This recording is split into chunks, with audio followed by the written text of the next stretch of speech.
Hey, I'm Jesse. Let's have a devotion. We're in Matthew's Gospel, chapter 8, beginning in verse 28. Hope you've had your coffee, because we're going to talk about some demon stuff in this passage. When he had come to the other side, to the region of the Gadarenes, all right, some manuscripts render this the Gerasenes, both are in the same province, both the same area, right? Two demon-possessed men, met him as they came out of the tombs.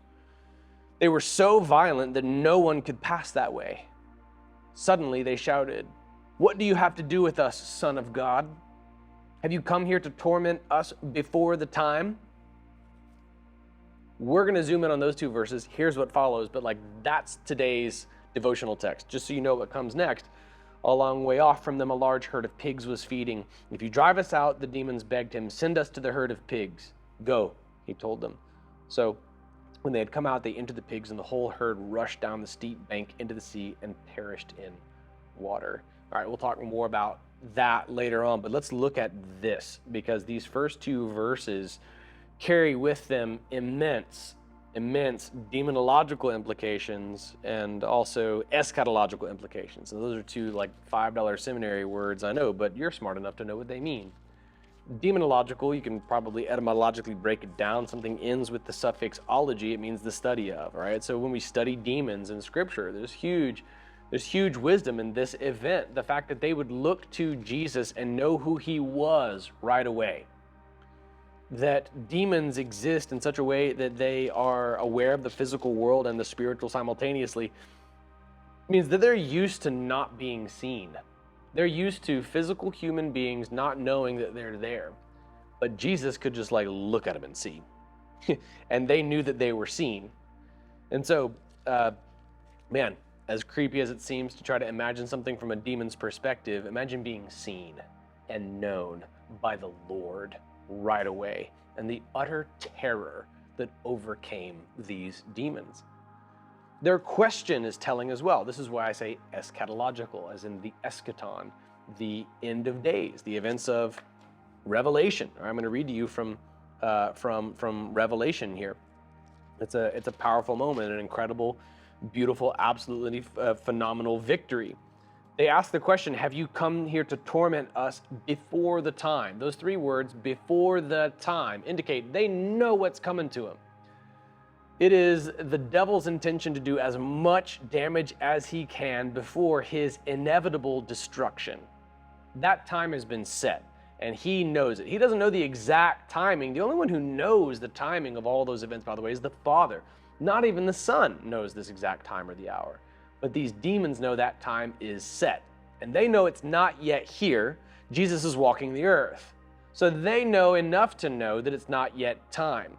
"Have you come to torment us before the time?" It's just like the devil to play the stupid victim. In fact, that's literally in the Satanic Bible. In the Satanic Bible, which I read, leading a Satanist to Christ, by the way, he's a Christian now. Satan is painted to be this poor little victim, not like the one who afflicts the earth with all form of disaster, not like the one who tempts people to commit mass shootings, not like the bad guy that he is, but like some sort of victim here. These demons are playing the victim card. Are you here to torment us? Jesus is there to seek and save the lost. He crushes the work of the devil, absolutely. And these demons do end up getting tormented in a sense, but their acknowledgement that the time exists is incredibly telling. They know that their time is set. Demons aren't afraid of you and me, not the least bit. See the book of Acts, which we studied at the very beginning of our series here. They're not afraid of us, but they are horrified of my Jesus. They are petrified of him. They know that their time is set. Here's that time. It's Revelation chapter 20, verse 7. "When the 1,000 years are completed, Satan will be released from his prison and will go out to deceive the nations at the four corners of the earth, Gog and Magog, to gather them for battle." Their number is like the sand of the sea. So, first of all, 1,000 years. All right, numerous interpretations of this. I think 1,000 years means 1,000 years. So does Dr. John MacArthur. Gog and Magog, there's speculation as to what these represent. Do they represent Russia and China in our context today?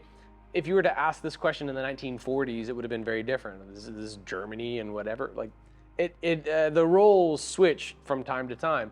It could be Russia and China. Honestly, they don't have that much economic power. Like together, they don't represent that much of the overall gross, like the overall worldwide economy. But it's possible. Gog and Magog to gather them for battle. Their number is like the sand of the sea. That would constitute a whole massive army. They came up across the breadth of the earth and surrounded the encampment of the saints, the beloved city. Then fire came down from heaven and consumed them. So they think they're on the offensive, and then fire consumes them. The devil who deceived them was thrown into the lake of fire and sulfur, where the beast, that's the Antichrist, and the false prophet, his own darkly pseudo John the Baptist type forerunner, are. And they will be tormented day and night forever and ever. When you hear about the lake of burning sulfur and the torment day and night forever and ever, sometimes that's conflated with the idea of hell. It's actually, this text is speaking specifically to the fate of the devil, the Antichrist, and the Antichrist's forerunner. That's actually what this text is referring to.